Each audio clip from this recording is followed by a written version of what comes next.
Hello folks, if you watch my other channel you'll know that I've just been to the Paris Motor Show, and for the first time ever I took the Eurostar, so I thought it'd be good to make a really quick little video just showing you about my experience with Eurostar so you get some idea of what to expect if you go yourself. So I got the train from London St Pancras, which is easy enough to get to. The actual Eurostar section of the station is well signposted and easy to find. A quick check in there and you go through the airport security. Obviously I couldn't film any of that for security reasons, but it's much the same as what you get in an airport, but a much lighter touch. So you just have to have your pockets emptied and then your bags go through the scanner and that's it. There's no getting liquids out or anything like that. So it should all be nice and quick.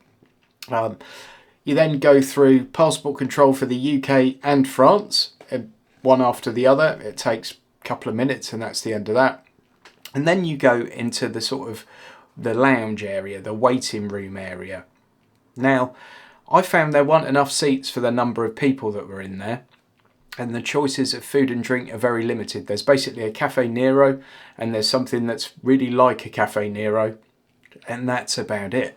There's also a lounge there for business class customers to go into, and obviously you would get your complimentary food and drink in that lounge. So at this point you just wait in the waiting room until your train is called, and then you make your way out onto the platform and board your train at your assigned carriage. There are three classes of transport on the Eurostar. You've got standard, standard premier and business premier. I actually went for standard premier, so that meant I got a nice spacious coach, comfortable seat, and I got a meal service and some free drinks as part of that. And on the whole I really enjoyed it. I couldn't get too much footage because I had someone sitting opposite me and I thought it would be a bit rude. My seat had a European style charging socket and USB socket, and the seat opposite had a UK style 3-pin charging socket and a USB socket. On the way back I actually had a single seat, so with no table, and I found this little hack for my iPad case which was quite cool because I turned it into a video viewing screen. That seat was equally fantastic, I thought. Really comfortable, really nice journey, no issues. On the way back we got a little delay when we were around Lille of about 25 minutes. I think that was possibly a signalling issue or maybe just a volume of traffic at Lille. But aside from that, a really smooth and quite fast journey. I think London to Paris was about 2 hours 20 minutes off the top of my head, and really encountered no issues whatsoever. For the food, you'll see on the way out, I got this nice pasta salad with some really flavourful chicken. That was lovely actually. The dessert was a bit of a miss. It was just some like chocolate moussey type thing. It's not really my cup of tea. Speaking of cups of tea, you get one of those or a coffee after your meal, and there's also a good selection of beers, wine, soft drinks, etc. And you can have more than one of those if you choose. The quality of the service on the cabin was amazing. It was like service you'd get in a really decent restaurant, and way above my expectation of service to get on any form of transport, let alone on a train. So I was massively impressed by that, and generally quite impressed by Eurostar altogether. I thought it was a really nice way to travel. It was quite convenient for me.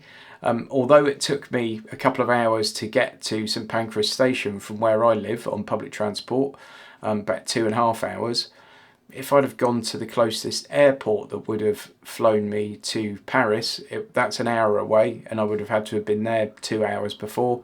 It's not massively different in terms of that experience, and certainly the experience I had on board that train was far more relaxing, far more interesting, and just generally nicer than I would have had on a budget airline into Charles de Gaulle.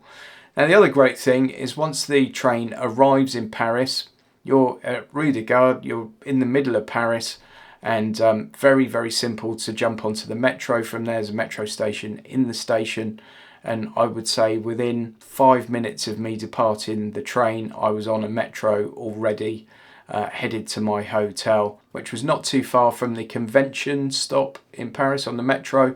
I was obviously going to the convention centre, so that seemed like a good enough area to stay. I wouldn't particularly recommend that area if you're a tourist. Lots of dog poo around literally everywhere, and lots of people that seem to have some issues, shall we say. But for the convention centre, it's perfect, really.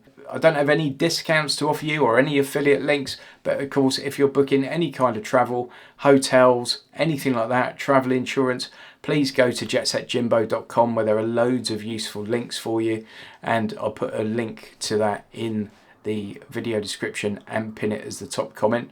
Also, this is, you know, very much a part-time channel for me, and it's a very new channel. The more of you that could subscribe and give it a like and maybe share wherever you can, it would really help me to build this one and give me a bit more motivation to get some more videos out. So yeah, please like, share, subscribe, do all those good things, and it will really help me out. Thanks ever so much for watching. I'll see you on the next one.